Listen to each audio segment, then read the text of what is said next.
சென்னையில விவசாயிகளுக்கும் விவசாயம் சார்ந்து வேலை செஞ்சுட்டு இருக்கிறவங்களையும் சந்திக்கணும்னு சொல்லி நிறைய பேர் அழைச்சு பேசணும். அதுல முக்கியமா வந்து ஹிமாக்கரன் அவர்கள், அப்புறம் ரேகா அவங்களோட ஃப்ரெண்ட்ஸ் நிறைய பேர் இங்க வந்திருந்தாங்க. மணிசுந்தர் அவங்க, நம்ம ப்ரொஃபசர் இஸ்மாயில் அவர்கள், இவங்க எல்லாருமே ஃபர்ஸ்ட் மீட் பண்ணி விவசாயம் சார்ந்து இங்க என்ன தேவை இருக்கு, நம்ம என்ன பண்ணணும் அப்படின்னு நாங்க பேசும்போது அவங்க தான் ஃபர்ஸ்ட் எங்களுக்கு அட்வைசரா வந்தவங்க.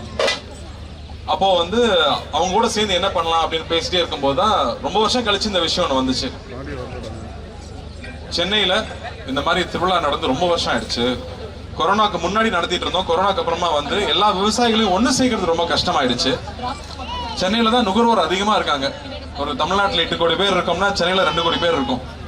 அப்போ இங்கதான் நுகர்வோர் அதிகமா இருக்காங்க. இங்க இருக்கிற குழந்தைகளுக்கு திருவிழாக்கள் போறது கஷ்டம். நம்ம ஊர் தானியங்கள் என்ன, நம்ம சாப்பிடுறது வந்து வெள்ளை அரிசின்னு மட்டும் தான் தெரியும். பட் அப்படி கிடையாது. இங்க வந்து 1000 வெரைட்டிக்கு மேல அரிசி இங்க இருக்கு. அப்படி அந்த அரிசியெல்லாம் இன்னும் பராமரிச்சுட்டு இருக்கிற மக்கள் இருக்காங்க. அந்த அரிசியை விதைச்சு அந்த நெல் எடுத்து வச்சிட்டு இருக்கிற எத்தனையோ பேர் இங்க இருக்காங்க. அவங்களாம் நமக்கு தெரியறதே இல்லை. எல்லாரையுமே தமிழ்நாட்டுல வந்து விளைபொருட்கள்ல இருந்து அதை எப்படி வந்து மதிப்பு கூட்டப்பட்ட பொருட்களா மாற்ற முடியும், எத்தனை மாதிரி ப்ராடக்ட்ஸ் பண்ண முடியுமோ அத்தனை ப்ராடக்ட்ஸும் ஆர்கானிக்கா, இயற்கைக்கு துன்புறுத்தாம வந்து துணிகள் எப்படி பண்ண முடியும், உணவை எப்படி பண்ண முடியும், சத்தான உணவை குழந்தைகளுக்கு எப்படி பண்ண முடியும்னு யோசிச்சு பண்ற ஒரு சின்ன கூட்டம் தான் தமிழ்நாட்டில் இருக்கு. அவங்க எல்லாரையும் இங்க ஒண்ணு சேர்த்திருக்கிறதுக்கு முதல்ல இந்த விழா கமிட்டிக்கு நான் பெரிய பாராட்ட தெரிவிச்சுக்கிறேன். ரொம்ப ரொம்ப நன்றி. இந்த மாதிரி வந்து மக்களுக்காக குழந்தைகளுக்காக பண்ணணும்ன்றது வந்து அவங்களோட நேரத்தை எல்லாம் விட்டுட்டு ஒரு 3 மாசம் உழைச்சு இது பண்ணியிருக்காங்க.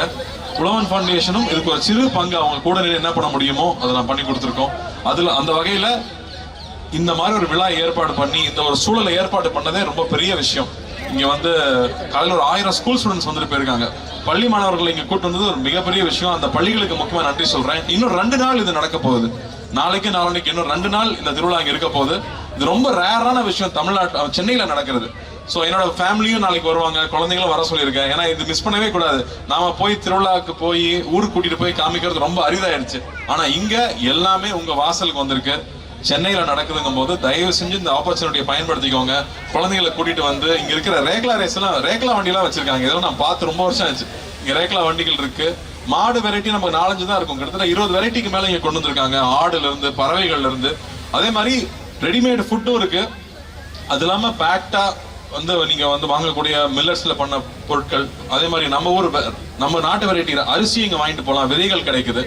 இப்படி எல்லா ஆப்பர்ச்சுனிட்டியும் ஒரே இடத்துல ஏற்பாடு பண்ணிருக்காங்க. ஸோ தயவு செஞ்சு இதை பார்த்துட்டு இருக்கிறவங்க இன்னும் 2 நாள் இருக்கு. 28, 29 இன்னும் 2 நாள் இருக்கு. வந்து கலந்துக்குங்க. காலையில 10 மணில இருந்து நைட்டு 10 மணி வரைக்கும் இருக்கு. ஸோ இதுக்கு எவ்வளவு அட்வர்டைஸ் பண்ண முடியுமோ பண்ணுங்க. இதை கொண்டு போய் சேர்க்கணும்னு நம்ம மீடியா தோழர்களையும் நான் நண்பர்களையும் கேட்டுக்கிறேன். நன்றி. ஆனா எங்களுக்கு ரொம்ப சந்தோஷமா இருக்கு. என்ன சொல்ல போனா நீங்க வந்து நாங்க சொல்ல வேண்டிய எல்லா விஷயத்தையுமே நீங்க சொல்லிட்டுங்க. அதான் நம்ம சொல்ற மாதிரி கறிக்கஞ்சியில் ஆரம்பிச்சு கம்மங்குள்ள ஆரம்பிச்சு இங்க இருக்க கால வரைக்கும் அத்தனையுமே நம்ம தமிழ் பாரம்பரியம். அதை நீங்க சொல்றப்ப எங்களுக்கு அவ்வளவு சந்தோஷமா இருக்குண்ணே. உண்மையிலே நீங்க ஒவ்வொரு படத்துலையும் நம்ம கடைக்குட்டி சிங்கம் ஆகட்டும், இங்கே மாவட்டம், நான் ஏற்கனவே சொன்ன மாதிரி தான் நீங்க காலையை பிடிச்சிட்டு வந்தா அந்த ஐயனார் சாமி அப்படியே காலையை பிடிச்சிட்டு வர மாதிரி எங்களுக்கு ஒரு புத்துணர்வு ஏற்படும். இதுக்கெல்லாம் கை தட்டலாம். அதோட இன்னொரு முக்கியமான விஷயம் வந்து நம்ம பசங்க கேட்டே இருந்தாங்க, எப்ப பார்த்தாலும் நம்ம கார்த்தியான காலக்கூடையே வராரு, அவர் அடுத்து வந்து நம்ம சென்னையில வந்து இந்த மாதிரி ஜல்லிக்கட்டு அவர் தலைமையில் நடக்குமா அப்படின்னு கேக்குறாங்க. ஜல்லிக்கட்டுக்கு ஏற்பட்ட லைசன்ஸ் வாங்கணும். ஆனா வாங்கினா நிச்சயமா எல்லா காலையும் கொண்டு வந்து இறக்கிடுவாங்க. சென்னையில என் காலை ஓடணுங்கிற ஒரு பெரிய கூட்டம் இருக்கும். இவர்கிட்ட சொன்னா அதுவும் ஏற்பாடு பண்ணாலும் பண்ணுவாரு. சூப்பர்ண்ணே. நாங்களும் இது ஒரு ஆசையா தான் நினைக்கிறோம். கண்டிப்பா என்ன அப்படின்னா, ஆக்சுவலா நான் வந்து ஜல்லிக்கட்டுக்கு முன்னாடி பார்த்தது இல்ல. படத்துல நடிக்கிறப்பதான் நாங்க போய் ஆக்சுவலா ஷூட் பண்ணும் போது நான் நின்று பார்த்தேன். அது உண்மையா வேற அது ஒரு பிரமாதமான ஒரு விஷயம். அது ஒரு பிரமாதமான விஷயம். உண்மை. நீங்க பலன் சொன்னப்பதான் எங்களுக்கு ஞாபகம் வந்தது. இந்த காலை கூட அங்க சேர்ந்து நீங்க நிக்கிறப்ப எங்களுக்கு கருக்குன்னு ஒரு மாதிரி இருக்கு. அவன பேர் பார்த்தோன்னே அவன் பேர் டோனின்னு எங்களுக்கு சொன்னாங்க. ஆனா உண்மையிலே அது நீங்க வச்ச பேருங்கிறதே எங்களுக்கு இங்க கிடைச்ச மாதிரி தான் இருக்கு. ஆனா அந்த காலை கூட ஒரு சினிமால வைக்கிற பேர் ஒட்டிக்கும்.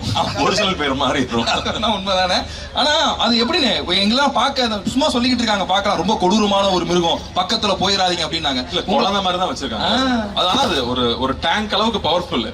ஆனா வந்து பெண்கள் கிட்ட அது சாந்தமா இருக்கு, குழந்தைங்க கிட்ட சாந்தமா இருக்கு. அது பக்கத்துல ஆள் வரும்போது அந்த ஆள் எந்த நோக்கத்தோட வரான்னு அதனால கணிக்க முடியுது. அதுதான் அங்க ரொம்ப ஆச்சரியமான விஷயம். ஏன்னா அங்க வந்து 15 வயசு 16 வயசு பசங்க எல்லாம் வந்து காலை பிடிக்கிறாங்கன்றாங்க. அது என்னன்னா ஏறு தழுவுதல் தான். வெளிநாடுகள்லாம் ஸ்பெயின் எல்லாம் இருக்குன்னா அது அந்த மாட்டை காயப்படுத்துவாங்க. இங்க கட்டி பிடிக்கிறது தான்.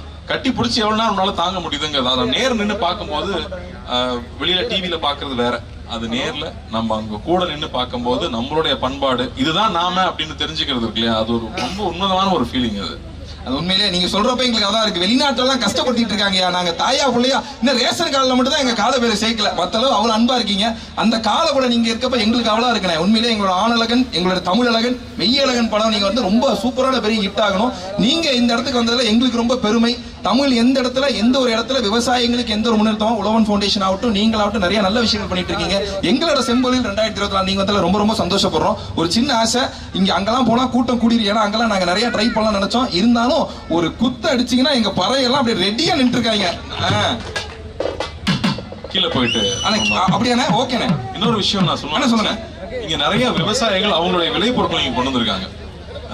வெறும் வந்து ஒரு ப்ராடக்ட் பண்றவங்க மட்டும் இங்க டைரக்டா விவசாயிகளும் அவங்களோட பொருட்களை கொண்டு வந்திருக்காங்க.